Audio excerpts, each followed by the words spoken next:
Welcome NSL world. It's three of the four horsemen, the OG NSL podcast crew. We are without our fearless host Nels. We hope he can join us soon. But we welcome back some real NSL legends to the pod world. So Clem, the Baron, he's The back. Baron.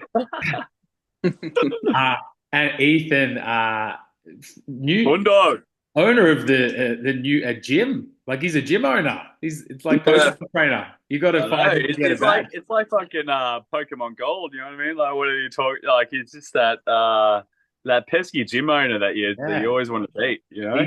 Ethan's fighting gym. They have to think of a name. Oh, share the name with us. E, have you got anything yet? Yeah, so we actually found it really hard to think of a name, but what we've gone with, it's called Champion All Stars. Yeah. And yeah, it kind of just, You can't go wrong with champion in a name whatsoever. But yeah. it's such positivity and intent. Like, Yeah, yeah, yeah. yeah, the best of the best go to that gym. That's awesome, me. And has that been as difficult as you'd imagine it would be starting a gym? Yeah, there's been a few couple hiccups along the way so far, but that's expected, I guess. But Yeah.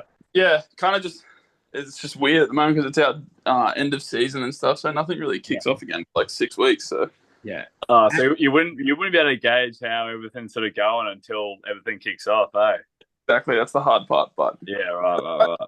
we'll make it work no matter what happens. So. Sure, sure. Of course, man. And you both like I was gonna ask you about the little one, but like both of you, this is a very special time in both your lives. Obviously, different number of babies, but it's still a special little person's joined both your worlds. Like, how's that going? You holding it together? You should. Ethan. Look, look, no amount of like you sort of mentioned like yeah, different sort of yeah, number of babies involved in their lives, but look, nothing can really sort of I guess prepare you for it. I mean, you get a little bit better at it sort of each time as it goes along, but they're all so different, you know, and you sort of, especially in our case, our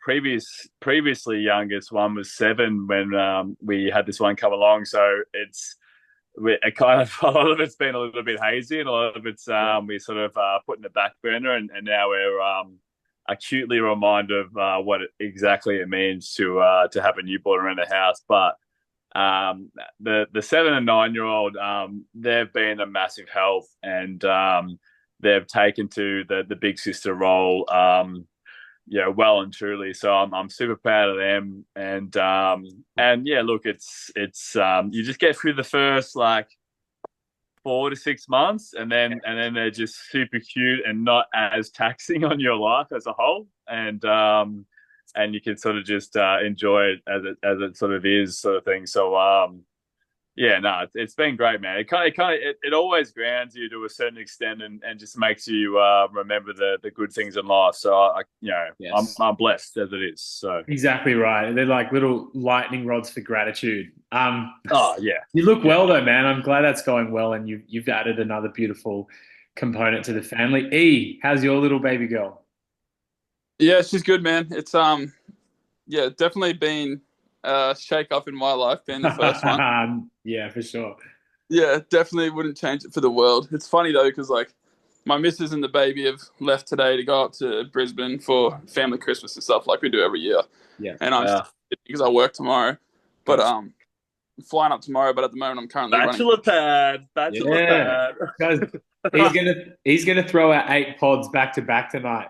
Just queue him up. No, What do you think he's oi, doing? I know he's gonna sleep the fuck out of these few Yeah, days. he's That's going to what he's bed. gonna I'm literally Exactly. just running around trying to pick up everything that I need to take with me that they forgot. So do. that sums it up in a nutshell at the moment. Yeah, I I know that life, bro. I I know thought it that was life. like a roaming Mike kind of style Potty was doing because I was getting like motion sickness, but I'm like, he's going for something here. Yeah, oi, Ethan, where are your noodles at, bro? No noodles tonight, although that would be the ultimate bachelor pad meal. Fair enough, fair enough. So that was speaking of noodles, that can be the entree. We had a few talking points we wanted to get to. I can't even get the site to load, which is uncommon, so you're gonna have to go from memory. Um, we talked about after, well, pretty much a quarter of the season gone now. Um, the first category was going to be hot seat. So I suppose you could categorize that as falling behind on the standings as to where they should be. It could just be a general reflection of how a GM is doing or what they're not doing. So I'll give Yeah. you a moment to think. Who do you think is in the hottest seat at the moment in the NSL?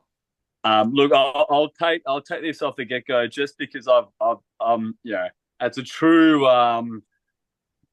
podcast aficionado, I've got all these tabs lined up along with my multiple porn tabs that I'll keep that off Baron, the porn the Baron. screen. But no, I'll just got to keep in mind just not to refresh anything because otherwise, if there's problems with the site, I'm going to lose all that. But look, I don't think any of us can really argue in terms of who's in the hottest of hot seats, and that's Memphis, man.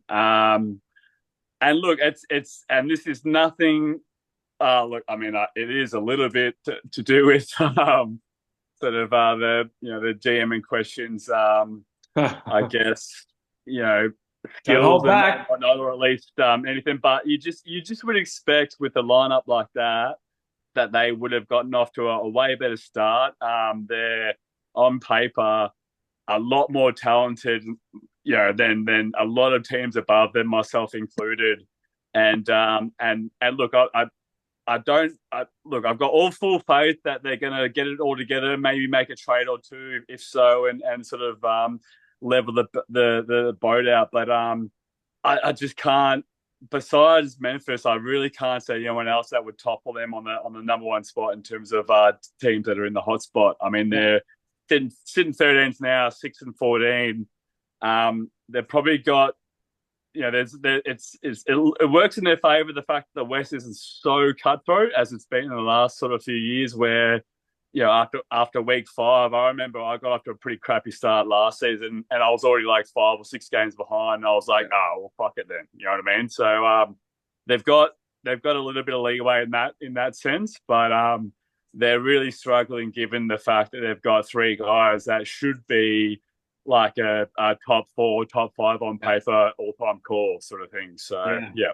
Do you have a different take, E, or are you going to elaborate on Memphis as well? I think I'd probably lean towards Memphis as well, and without sounding like a broken record on like what Ladders harps on, but I think if you look at those top 3 players, they are like none of them are the first option kind of player, and none of them, even in NBA, none of them make their other teammates better. And I think to some extent, like that's the same problem they're having in 2K. Whereas if there was, like, I know Jaylen Brown's a fantastic player, you'd rather have him than Jimmy Butler. But I think if you put Jimmy Butler in the Jaylen Brown role in Memphis are a lot better team right now in 2K. Yeah. Look, boy, what confuses me though is Brown. Like you could argue that him and say Hero are on a similar tier in terms of both in the NBA. Oh, look, Brown eclipses Hero right now in terms of the NBA, but in terms of in game, Brown does pretty much close to what Hero does, and I've managed to get whatever I've gotten. And look, we're talking about 2 games here, like it's early on, but he's got 2 other blokes who are better than any of my other blokes, sort of thing. So that's kind of where I focus on in terms of 100% agree with you, Ethan. Like, there's no surefire number one option, but you should be able to, at least with a few trades, figure out something in between those 3 where you're at least a 500 team. So that's my only argument, I guess. What would you say, J-Man? I'm not going to add any more detail, but mine's Memphis. I was going to ask you a question relating to the description of that the Memphis trio being better. Did you change your playbook up when Bamba came into your lineup, E, or is this purely the personnel changes have sparked the Bucks winning streak? It's a bit of both, really. So, Bamba coming in has made us a much better defensive team than when Gafford was starting, like by the numbers. But in terms of playbook, I've gone back to what we ran in week 1, which we went 2-2 with from memory as well. Okay. So I think a little bit of both, but I'd say weirdly, it's probably more the fact that Bamba is the it right now. it's kind of I feel like it's in this instance, and I feel like not just this season, but in seasons prior, it's a little bit of addition by subtraction, meaning that having Mo Bamba in for say 10, 15 minutes a game, starting a guy like Gafford, which you would expect is the guy that you should be starting. Having him switching places where maybe Gafford plays 20 minutes and Bamba plays, just being a glitch lord as he is, as those kind of guys are, but close to 30-ish minutes, you just have like rock solid front court minutes, at least at the center point, opposed, you know what I mean? Like, so it's kind of like, and at least your defense to a standpoint with Bamba is going to be a lot better than what Gafford is. And if your defense is more solid, you've got like Ethan has more than enough weapons offensively, like so you can take that hit, but when you're talking about Gafford, who's like a shade under 7 foot, etc., maybe doesn't have the speed ratings that Bamba has.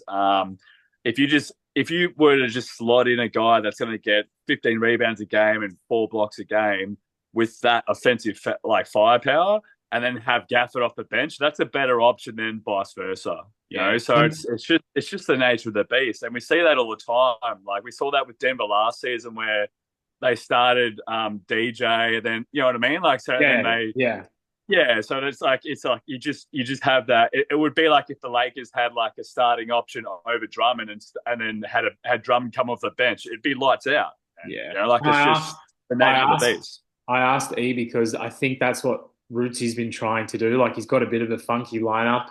He's obviously tinkering through playbooks and he's tinkering through similar moves like starting Bamba over Gafford to just try and spark something. But I think we're all in unison that it's Memphis who are in the hottest seat. But he's got the fans are pretty happy with their GM. I don't think he'll be getting fired, but we need some answers for these performances. Now, who's getting attention?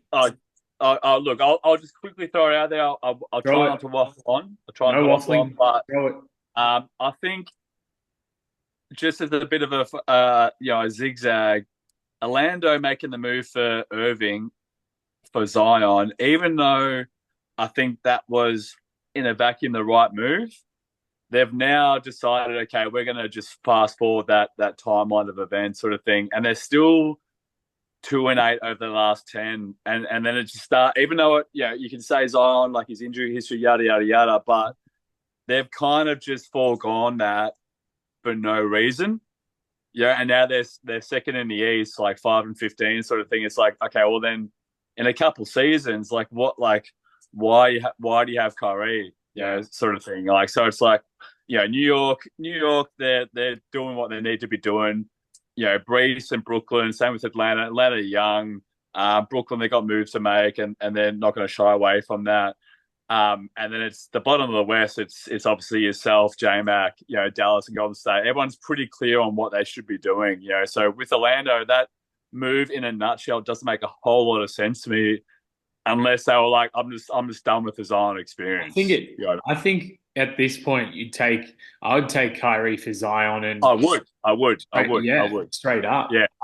And if it was if it was any of the more active GMs, like I would be like, yeah, that's the right move to make. Yeah, because I would be expecting further moves to be made after that. But if they're just going to sit on Kyrie for years and not do a whole lot, which is what we've been accustomed to them doing, Melo doing for, whether it's being active or not, or just not being that active on the trade front, you could just sort of see like, oh, they're just going to give up on Kyrie in a couple of years' time and give him away for 50 cents on the dollar, and it's like, oh, so what for? You know what I mean? That's it. So you're saying that. So you're bringing that up because you think Orlando are in the hot seat a little bit too? A little bit, yeah. Because I just don't have a whole, and I would love to be proven wrong, but I just don't have a whole lot of trust in Orlando making subsidiary moves to build around Kyrie. And then it's, so then. So what are we just like? I mean, obviously they got like Cam Thomas, like Allen, Brogdon. Like you would love to see them get some value for Brogdon. Maybe move one of like Crispert, because they got guys like Keldon Johnson, Cam Thomas, obviously, I don't know how to pronounce his name, but like you can see Hey, the get sort of ready. You're coming framework of like, next. yeah, you can see a framework of like a young core coming in, but it's like if you're not going to capitalize on that, then you're just going to leave that all to waste and get nothing for Kyrie. That's the only Agree. thing. So, Agree. Agree. I agreed. Orlando needs to be seeing something. I agree. yeah, We've had two hot seat candidates that we both agree on. I think there's probably a few more options for who's getting the GM extension check thrown on their desk. I'm going to throw out Cleveland for me. Have you got? You can mention a few if you want and take up some of the airtime. Who do you think's gotten off to a better start than you thought they would? oh, Um, yeah, sweet, sweet, sweet. like yeah, Cleveland's definitely up there, and like Chicago as well. Chicago has been rock Yeah, solid to start the hard, year, hard. and I think kind of like tying into what Clem was saying before with like how he has Hero and what he's getting out of Hero. I think it's a very similar thing with what Chicago get out of LaMelo, Yeah, and like Yeah, I get out of SGA, like Cleveland get out of Fox. It's just those kinds of archetype. archetypes yeah, are a gold mine in 2K Yes. for the past Yeah. couple of years. You can maximize your build around that, then you're locked for like fucking 50 plus wins at the moment. And Yeah. if you if you get that right, then I think the build becomes easier on the fringes on the outside of that. Yeah.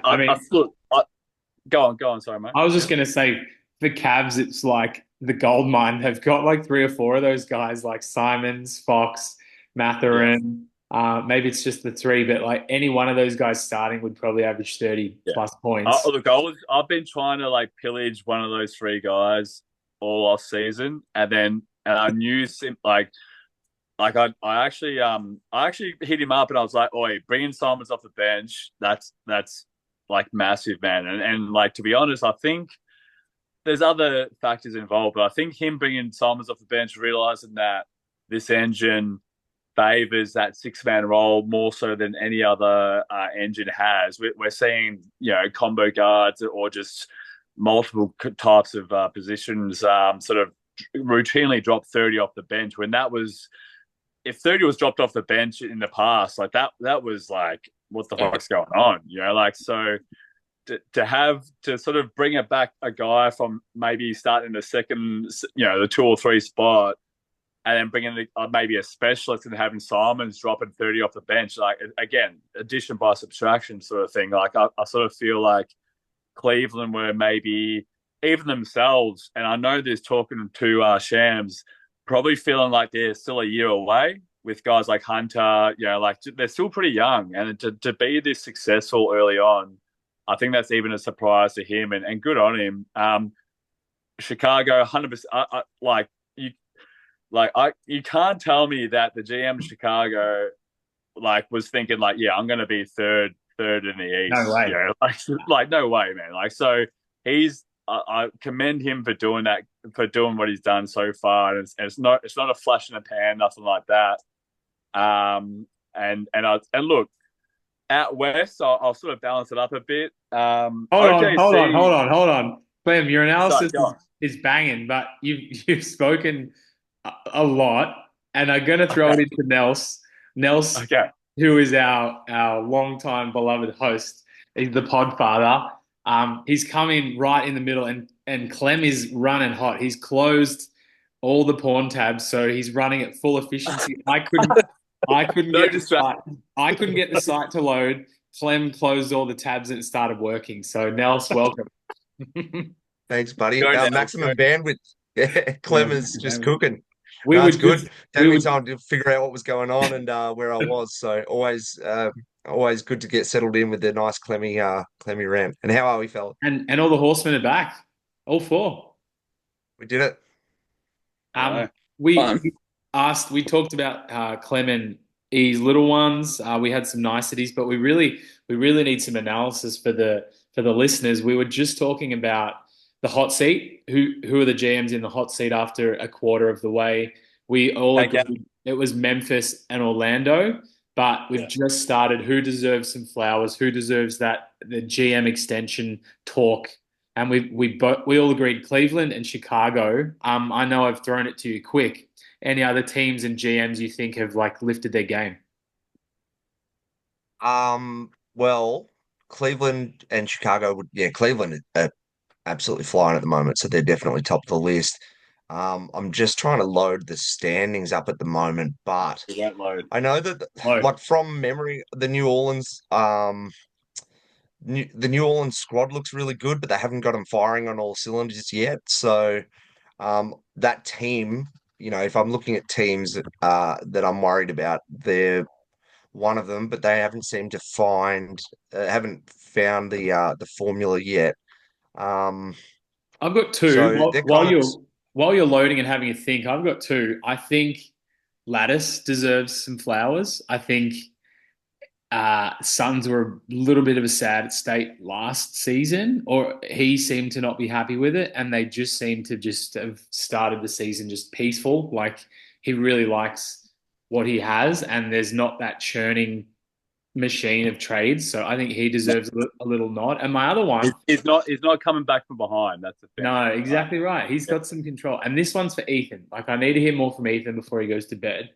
Um, do Minnesota, Ethan, do your scorned lover Minnesota Timberwolves, do they deserve some flowers at 14 and 6? Or are they your flowers? Or someone else's flowers? I need 30 seconds at least from you. Go. I'm trying to fucking load the site, but nothing's working. No. Oh, just talk from the heart, bro. Well, like I've said all year, like I haven't actually been able to keep up with NSL much this year. I've only seen like 2 or 3 of like my games, like and anything else. But I think like what did you say they were 14 and 6? They're 14 and 6. They're currently the third. They're 1.5 games out of first place in the West. Yeah, I think they're doing what they need to, and the GM.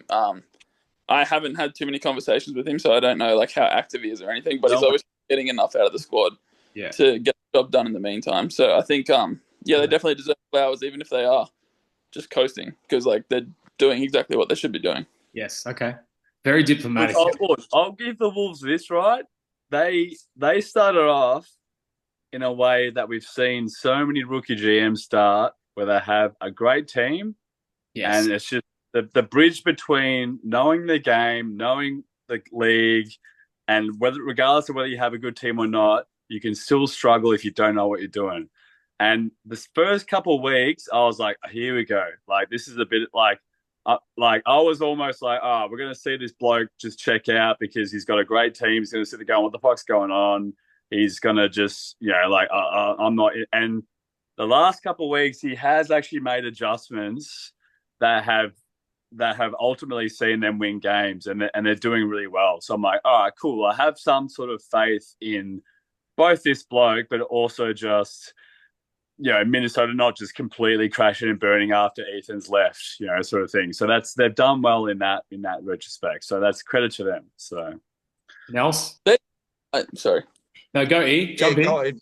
Keep going. Hey, the roster, it's not deep outside of like the top 3 or 4 guys, but in saying like again tying back to the whole thing we're talking about with Memphis, like they have 2 guys who are like absolute alphas on the team, and they have enough role players around them. Like they're like there's definitely a world that come out of the West. You know what I mean? This year, so I think the West. It's a good spot. Sorry if I've jumped in there, but the West, I feel like is kind of as open as it's ever been. And the first 2 weeks, I think Houston was one of the teams that deserves flowers because they started really hot. Yeah. But then this week, I think they've gone 0-3. Maybe I don't know if they won against Dallas today, but they've fallen in a heap this week. And I think, with the adjustments to tendencies, I think that made a big difference. So it's actually kind of hard to tell who's flying at the moment. Yeah. But I reckon the West, I think there's going to be 4 teams that will be fighting, at least 4 that'll be fighting for the top spot. And I think Minnesota are the toughest of the 4 because they killed that. Like we played them early this week. I think we played them the first game of the week and they killed us. Like we weren't even in it. So and I think it's because they've got 2 alphas, but they're also two-way alphas. So whatever you put around them they're going to Yeah. be really tough. Yeah. Yeah. It's hard to game plan against. It's I think I got my win against them, and I'm going to be honest. Like I think I got a bit of 2K empathy with that sort of thing. But like it's not to take credit away from my boys, but when you've got two blokes that you sort of you're throwing everything at them, and you're just rolling the dice hoping for a win. It's Script. You got the script. it's kind of hard. Well, Like I can only push my blokes so far, and if you run that same sim 10 times, maybe I'll win 1 out of 10 sort of thing. So if they can figure it out, 100% agree with Nels. They're going to be, as they have been the last few years, even with Ethan at the helm, they're going to be one of the stronger teams sort of thing. But I do agree if this season or this engine seems to be, we kind of seem to say this or at least the last few years seem to say this, like depth matters, but I feel like this engine more so depth matters, and it ties into the whole I guess emergence of the 6-man being way more impactful than it has in previous years, but also if you don't have positional depth in terms of someone who's not a liability coming off the bench, then you're just getting killed straight up in those minutes. There's no more glitch. There's no more like, if you just don't have that, then you're just getting killed straight up. So he maybe needs to make some tertiary moves sort of thing. But if he can figure it out, then he's good for a top 4 seed in the West. Like any ifs, ands or buts about it sort of thing. So before we move on, Nels, give us some wisdom about something. If it's not a team that deserves some flowers, we haven't heard much from the Podfather. Big Red. Like it's the teams that are struggling a little bit, that need a little bit doing well. We covered hot seat when you weren't here. If you want to throw some shade at someone, go for it. It's not for kids. I click on not for kids when I'm uploading it, so just let it fly. I think we're not worried about the views here, Yeah. Any pod with Clem on it after 3 p.m. is not for kids. It's just true. not for kids. Well, look, I think Miami started hot, and Pete was as up and about as I've ever seen. Wasn't Pete he ever? That's a good pick. That was a great pick. That's a great. Well, Pete was like genuinely excited. Like just baiting, like really up and about.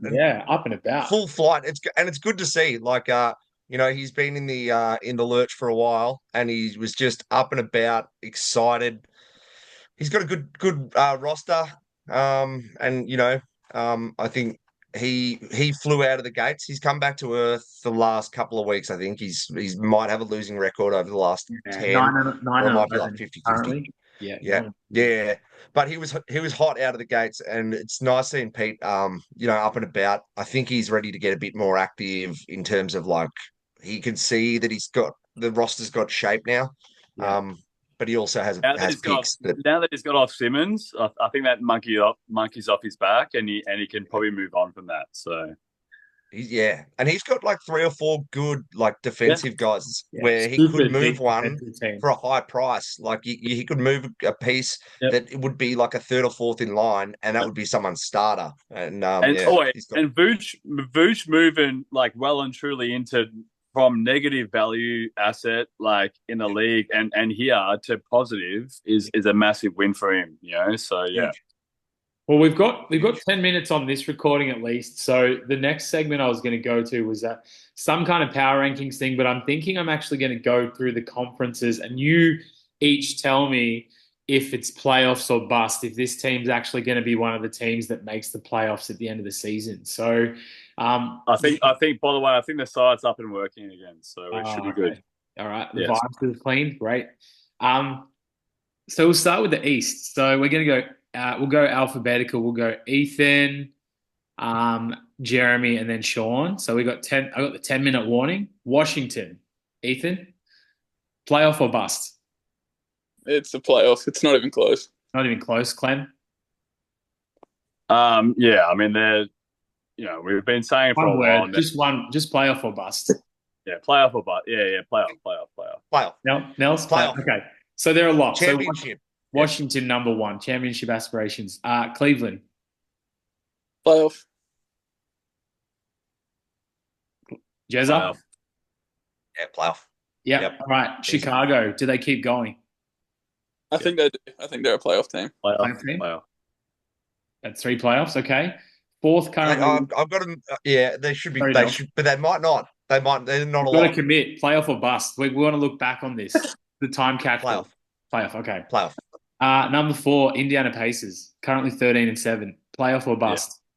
Can I just clarify quickly here? Are we playoff top 8 or are we saying Playoffs top 8. Playing Okay, yeah. Potter, no. Is this team going to? I was going to say play in.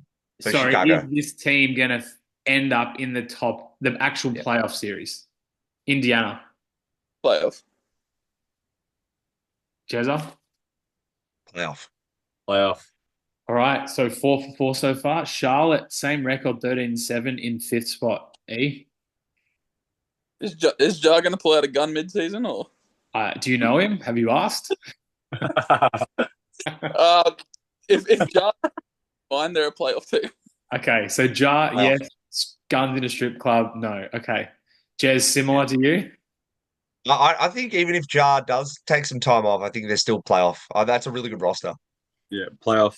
All right, 5 for 5. So that means that the first 5 weeks are a fair indication of the East, at least. The Bucks are in 6th. They've roared back to life. 8 straight wins from 5 and 7. Playoff. E, what do you think? Lock It's them. championship or bust here. So definitely. I agree. That should be the aspirations. Jez? Playoff, definitely. Lottery. Playoff. Of course. So that means the top 6 are already locked. We're down to Boston in the play-in range. Yeah, because I like Boston more than I like Chicago. All right, so playoff or bust. Now this is where you can actually you got to put your money where your mouth is, something like that. E. I already know which 2 I'm picking out of this group, so I'm playoff here for Boston. All right, so 7 for 7 so far. Jez? Yep, playoff. Clem? All right, so 7 for 7. So the East is locked besides the 8th spot. Currently owned by the Pistons, or Pistons and Miami have the same record.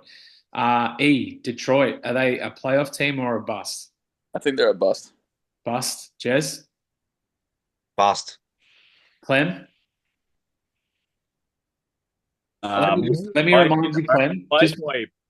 Play in only because of who's 11 to 15. Let me just remind you, we're not doing play-in. Below Detroit, we have Bust. Good. Below Detroit, we have Miami, Toronto, Philadelphia with playoff aspirations. All right, so Detroit are a bust. Miami currently in 9th. Do they make the playoffs or are they missing as well? I think they miss as well. Yeah. Jez?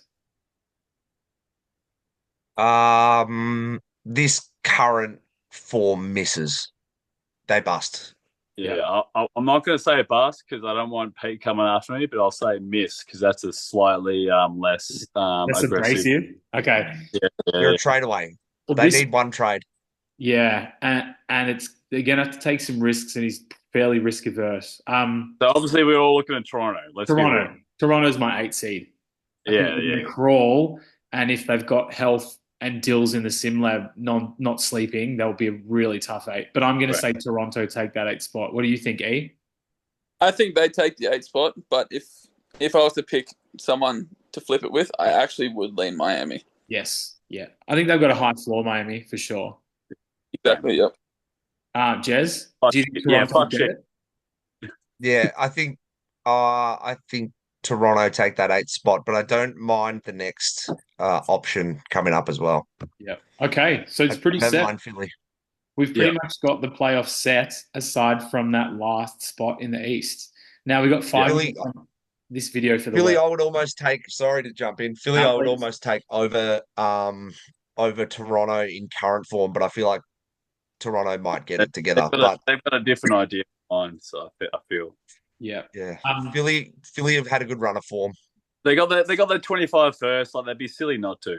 You know? Yeah. And Philly had some major injuries to start the season 2. Yeah. All right. See if we can get through the East in 4 minutes and 40 seconds. OKC playoff. Yeah. All right, let's just say OKC, Utah, Mini, Houston. Are we all saying playoff? Yeah. Okay. Do Houston make the playoffs? Yes. Yep. All playoff. Okay. Fifth spot, New Orleans. Yes, playoffs. Yep. Spurs. That's a given. Playoffs. Yeah. Death and taxes and Spurs in the playoffs. Phoenix. Yeah. Yep. You reckon? Past. Well, like, I think look, bust. I have this sneaking suspicion that Engines caught up. Justin is gonna, in all his want to not win, is gonna just somehow end up in the eighth spot of the playoffs in that with the Lakers. I think Yeah, he Lakers will. will get the eighth spot. Yeah, they're good. Yeah, I don't think Phoenix will make the playoffs. I think the engine's actually caught up and their build is a little he's cooked got his post tendencies. 2025 pick. He's got his 2025 pick. Suns don't. Like Denver, like they'll be the laughing stock of the whole of the like they don't have the 25 pick. They'll be the laughing stock of the whole league if they don't. And then Clippers and everyone below that, like apart from myself, are going to be trying to lose. So I I mean, think Denver seventh, Lakers eighth. I think. Who's your spot? Who's your last two teams that make it in the West? Um, 3 minutes. Top six is Yeah. locked.